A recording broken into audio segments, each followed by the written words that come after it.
Assalamualaikum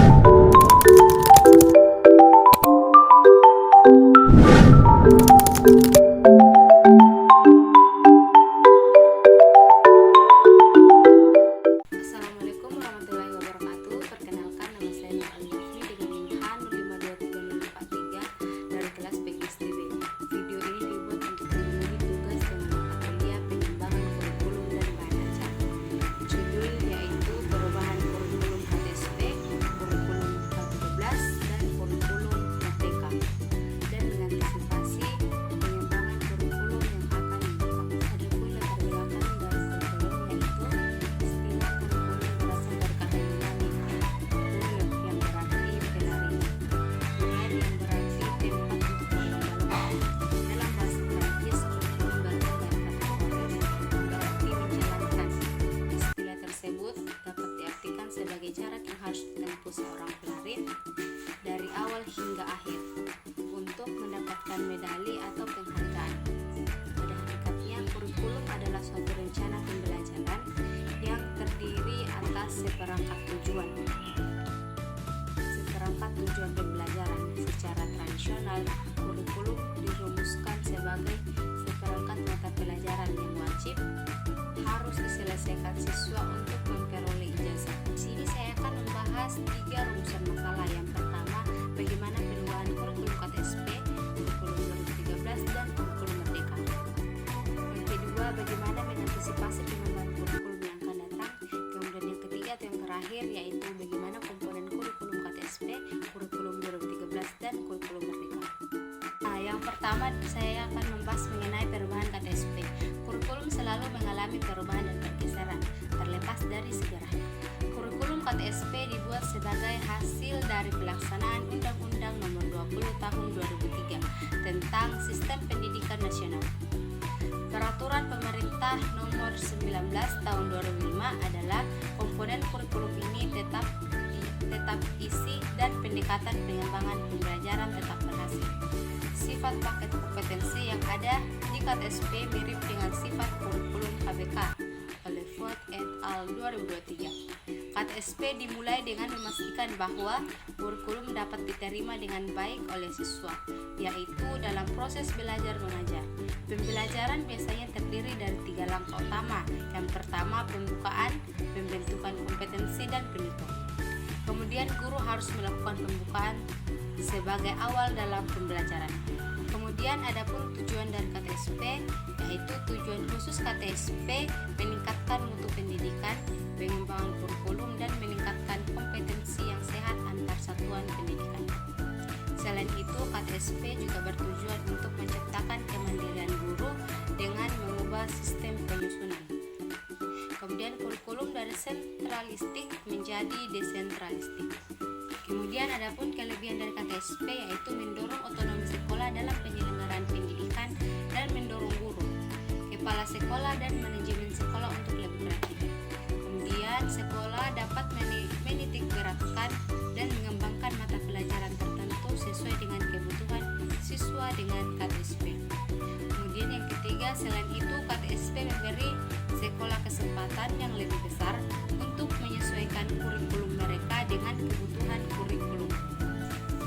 Kemudian kekurangan dari KTSP yang pertama yaitu isi dan pesan kurikulum masih terlalu luas, ditunjukkan dengan banyak mata pelajaran dan materi yang luas dan sulit melampaui perkembangan usia anak.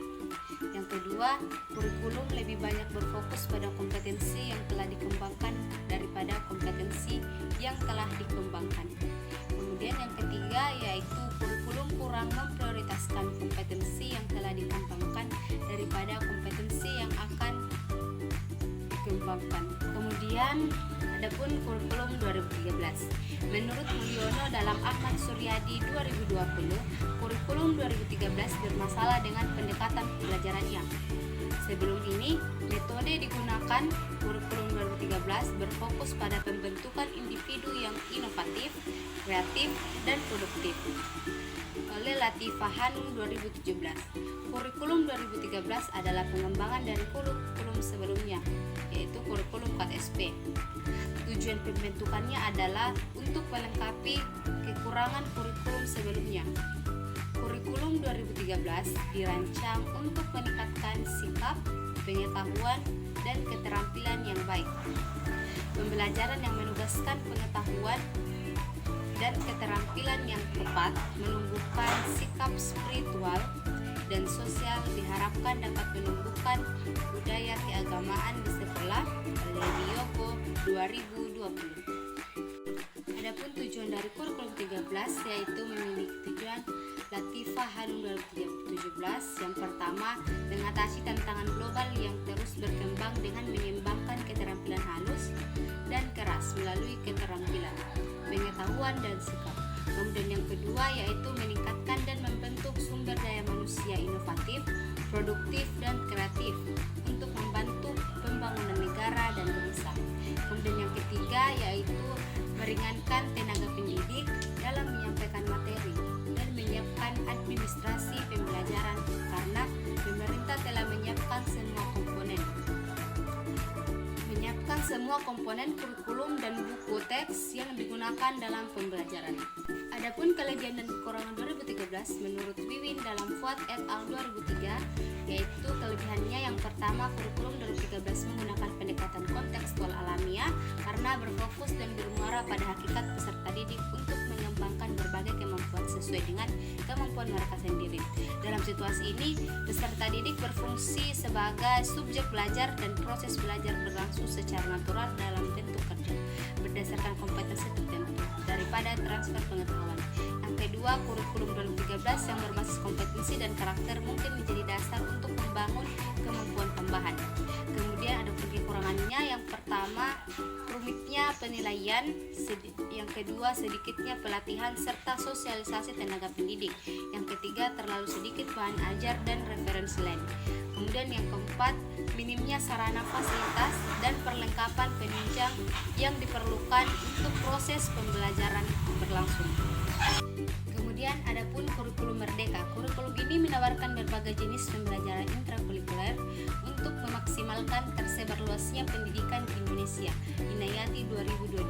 Selain itu, pembelajaran intrakurikuler yang beragam dari kurikulum merdeka memberi siswa cukup waktu untuk memahami ide-ide dan memperkuat keterampilan mereka. Guru dapat memilih berbagai metode pembelajaran sehingga pembelajaran dapat disesuaikan dengan kebutuhan belajar dan minat siswa. Khoirujil et al. 2022. Kurikulum merdeka memberi sekolah dan guru lebih banyak kebebasan untuk membuat kurikulum yang sesuai dengan kebutuhan lokal. Namun, keberhasilan pelaksanaan kurikulum ini dipengaruhi oleh kesulitan peningkatan kemampuan guru dan ketersediaan sumber daya NISA 2021. Adapun kelebihan dari kurikulum merdeka, yang pertama, kurikulum lebih sederhana tetapi cukup mendalam. Kemudian yang kedua, kurikulum merdeka lebih berfokus pada pengetahuan esensial dan pengembangan siswa yang berdasarkan proses dan tahapan. Kemudian kelebihan yang kedua, pembelajaran lebih menyenangkan atau tidak tergesa-gesa dan terkesan menyelesaikan materi dan pembelajaran yang lebih bermakna. Kemudian kelebihan yang keempat yaitu peserta didik memiliki lebih banyak kebebasan seperti tidak ada lagi program peminat untuk siswa. Kemudian kekurangan dari kurikulum merdeka yaitu kurikulum merdeka masih jauh sempurna dalam hal penerapan. Yang kedua, sistem pendidikan dan pengajaran yang direncanakan tidak atau belum berhasil sepenuhnya. Kemudian yang ketiga, siswa tidak terstruktur dan kekurangan sumber daya manusia atau SDM. Kemudian antisipasi kurikulum yang akan datang. Kurikulum sebagai rencana merupakan dimensi kurikulum yang paling banyak dikenal baik oleh para pelaksana kurikulum seperti guru, kepala sekolah, pengawas maupun masyarakat. Kurikulum ini merupakan kurikulum tertulis atau dokumen. Kurikulum menjadi pedoman atau acuan bagi para pelaksana kurikulum dalam proses pembelajaran. Dalam kurikulum sebagai rencana tercakup macam-macam rencana dan rancangan atau desain kurikulum. Kemudian rencana menyeluruh untuk semua jalur, jenjang dan jenis pendidikan atau khusus untuk jalur dan jenis pendidikan tertentu. Kemudian adapun pendidikan masa depan, yaitu pendidikan harus dapat mengantisipasi dan mengelola masa depan sekolah agar program sekolah dapat merespon terhadap kebutuhan anak didik, bukan hanya saja dalam praktek tetapi aplikasinya kepada pekerjaan.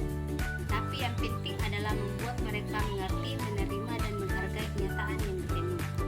Hal tersebut tidak mudah karena selama ini sekolah telah terbiasa berperan sebagai alat untuk mempertahankan kebudayaan secara konservatif.